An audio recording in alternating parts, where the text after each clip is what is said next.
Narrator एक corporate नौकरी करने वाला इंसान है जिसकी जिंदगी बहुत खाली और बेमतलब लगती है। उसे इंसोम्निया और आइडेंटिटी क्राइसिस की समस्या है और वह मानसिक रूप से बहुत परेशान रहता है। एक दिन उसकी मुलाकात होती है टायलर डर्डन से। टायलर बहुत कॉन्फिडेंट, नियम तोड़ने वाला, समाज के सिस्टम से नफरत करने वाला इंसान है। दोनों मिलकर एक सीक्रेट क्लब बनाते हैं, फाइट क्लब। ये क्लब उन लोगों के लिए है जो अपनी फ्रस्ट्रेशन निकालना चाहते हैं, समाज के नकली नियमों से आज़ादी महसूस करना चाहते हैं। धीरे धीरे ये क्लब एक बड़े रेवोल्यूशन में बदल जाता है, प्रोजेक्ट मेहम। इसका उद्देश्य है मॉडर्न फाइनेंशियल सिस्टम को गिराना। सबसे बड़ा ट्विस्ट, फिल्म के एंड में नैरेटर को पता चलता है कि टायलर डर्डन कोई अलग इंसान नहीं है। वह असल में नैरेटर की ही दूसरी पर्सनैलिटी है। मतलब नैरेटर और टायलर एक ही व्यक्ति हैं। जब नैरेटर सोता है तब उसकी दूसरी पर्सनैलिटी टायलर बनकर सब कुछ करती है। यही कारण है कि फाइट क्लब और प्रोजेक्ट मेहम सब कुछ असल में नैरेटर ने ही बनाया था। Hidden clues. 1. टायलर की झलक। फिल्म की शुरुआत में कई जगह एक सेकंड के लिए टायलर दिखाई देता है। ये दिखाता है कि वह नैरेटर के दिमाग में पहले से मौजूद था। 2. लोग टायलर और नैरेटर दोनों से साथ में बात नहीं करते। जब भी टायलर और नैरेटर साथ होते हैं तब दूसरे लोग या तो नैरेटर से बात करते हैं या टायलर से।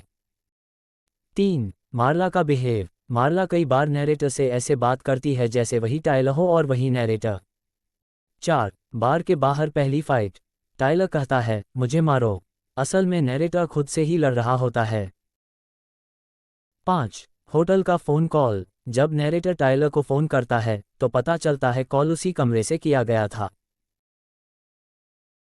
Ending explain. जब नैरेटर को सच पता चलता है तो वह समझ जाता है टायलर को रोकने का मतलब है अपने दिमाग को कंट्रोल करना। क्लाइमैक्स में वह खुद को गोली मार लेता है। इससे टायलर गायब हो जाता है। नैरेटर अपने दिमाग पर कंट्रोल पा लेता है। इसके बाद वह मार्ला का हाथ पकड़कर खड़ा होता है। तभी फाइनेंशियल बिल्डिंग्स ब्लास्ट से गिरने लगती हैं। यही प्रोजेक्ट मेहम का प्लान था। कंज्यूमरिज्म का क्रिटिसिज्म। फिल्म का सबसे बड़ा मैसेज है कि मॉडर्न सोसाइटी में लोग चीज़ों के गुलाम बन चुके हैं। नैरेटर शुरुआत में महंगे फर्नीचर खरीदता है, अपने अपार्टमेंट को कैटलॉग की तरह सजाता है, चीज़ों से अपनी पहचान बनाना चाहता है। वहीं टायलर कहता है, the things you own and up owning you. मतलब जिनके आप मालिक होते हैं वो आपके मालिक बन बैठते हैं। फिल्म कहती है कि भौतिक चीज़ें असली खुशी नहीं देती। Identity crisis. नैरेटर की सबसे बड़ी समस्या है कि उसे पता ही नहीं कि वह असल में कौन है। तुम कौन हो? Cornelius, Rupert, Travis? उसकी जिंदगी नौकरी, खरीदारी और सोना है। इसी खालीपन से पैदा होता है टायलर डर्डन। टायलर उस पर्सनालिटी का प्रतीक है जो नैरेटर बनना चाहता था, निडर, स्वतंत्र, नियम तोड़ने वाला। यानी फिल्म दिखाती है कि जब इंसान अपनी पहचान खो देता है तो उसका मन अजीब तरीके से प्रतिक्रिया दे सकता है।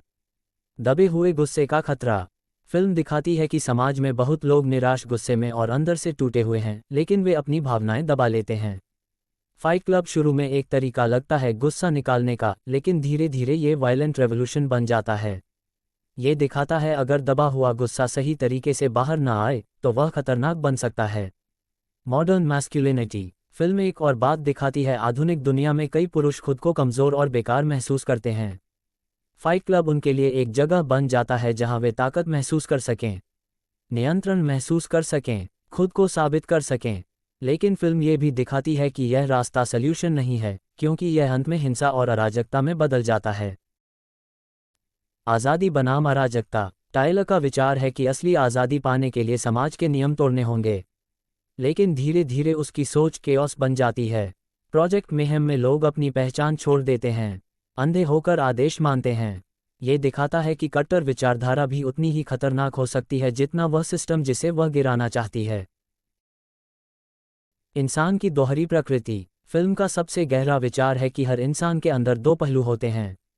नैरेटर शांत और नियम मानने वाला, टायलर रेबेलियस और डेंजरस। ये दिखाता है कि इंसान के अंदर व्यवस्था की चाह और अराजकता की इच्छा दोनों साथ मौजूद होते हैं। इसलिए फाइट क्लब सिर्फ लड़ाई वाली फिल्म नहीं है।